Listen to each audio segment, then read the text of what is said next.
बिस्मिल्लाहिर्रहमानिर्रहीम। अस्सलाम वालेकुम स्टूडेंट्स, आज का हमारा टॉपिक है एंडोप्लाज्मिक रेटिकुलम और ये टॉपिक फर्स्ट ईयर की बुक बायोलॉजी से लिया गया है और आज हम एंडोप्लाज्मिक रेटिकुलम के बारे में डिस्कस करने वाले हैं। एंडोप्लाज्मिक रेटिकुलम की अगर डेफिनेशन के बारे में बात की जाए तो a network of channels is seen extended throughout the cytoplasm.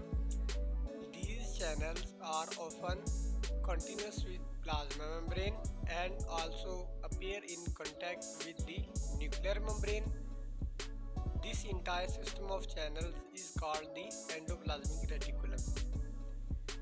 के जो एंडोप्लाज्मिक रेटिकुलम है वो एक नेटवर्क ऑफ चैनल्स है जो कि साइटोप्लाज्म में पाया जाता है और ये चैनल्स प्लाज्मा मेम्ब्रेन से न्यूक्लियर मेम्ब्रेन तक फैले होते हैं और इस टोटल सिस्टम ऑफ चैनल्स को एंडोप्लाज्मिक रेटिकुलम कहा जाता है। These membranes vary widely in appearance from cell to cell और ये जो मेम्ब्रेन होती है इनकी अपीयरेंस सेल टू सेल मुख्तलिफ होती है। The material present in these channels is separated from the cytoplasmic material by the spherical or tubular membrane is called cisternae और इन चैनल्स में जो मटेरियल पाया जाता है वो साइटोप्लाज्मिक मटेरियल से ट्यूबुलर और स्फेरिकल मेम्ब्रेन के ज़रिए अलग किया जाता है। इन मेम्ब्रेन को सिस्टर्नी कहते हैं। Endoplasmic reticulum provides mechanical support to the cells. जो एंडोप्लाज्मिक रेटिकुलम होते हैं वो सेल को मैकेनिकल सपोर्ट भी फ्राहम करते हैं। नेक्स्ट है it also gives shape to the cell. तो जो एंडोप्लाज्मिक रेटिकुलम होते हैं वो किसी भी सेल को शेप फ्राहम करते हैं। एक तो ये है कि ये मैकेनिकल सपोर्ट फ्राहम करते हैं और दूसरा ये है कि ये उस सेल को शेप फ्राहम करते हैं और इसमें मुख्तलिफ किस्म के चैनल्स जो पाए जाते हैं स्फेरिकल होते हैं, ट्यूबुलर होते हैं और उनको क्या कहते हैं, सिस्टर्नी कहते हैं।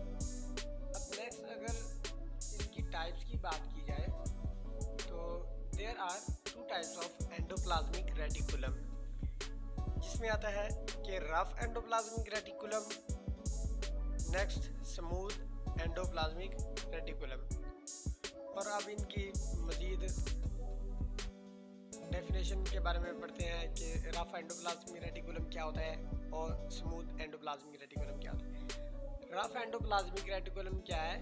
A rough form of endoplasmic reticulum attached with ribosomes is called the rough endoplasmic reticulum.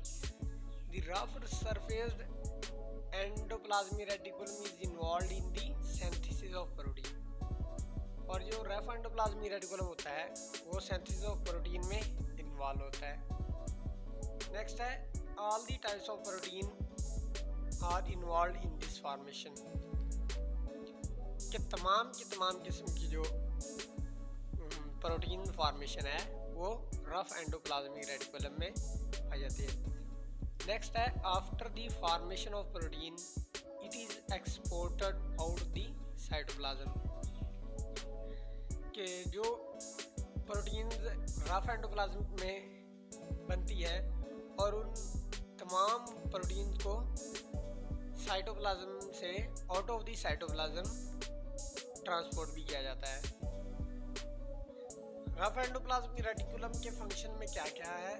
एक तो सिंथेसिस ऑफ प्रोटीन और synthesis of all types of protein.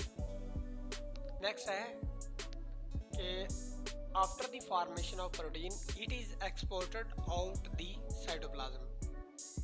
एक तो ये प्रोटीन की फॉर्मेशन और दूसरा ये कि प्रोटीन की एक्सपोर्टेशन करते हैं फ्रॉम साइटोप्लाज्म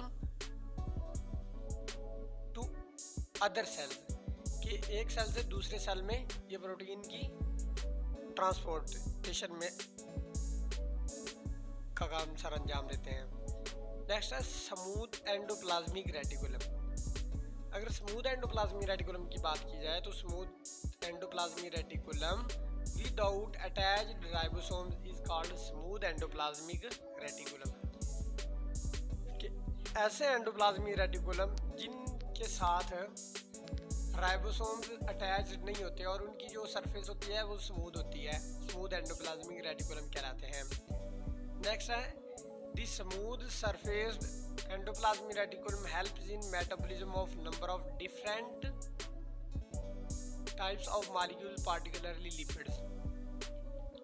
जो स्मूथ एंडोप्लाज्मिक रेटिकुलम होते हैं वो डिफरेंट पार्टिकल की मेटाबॉलिज्म में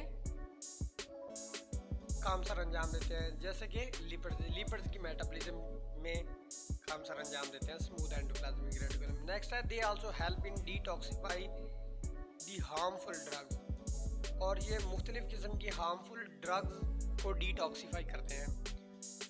नेक्स्ट है in some cells the smooth endoplasmic reticulum are involved in the transmission of impulses like muscle cell and nerve cell।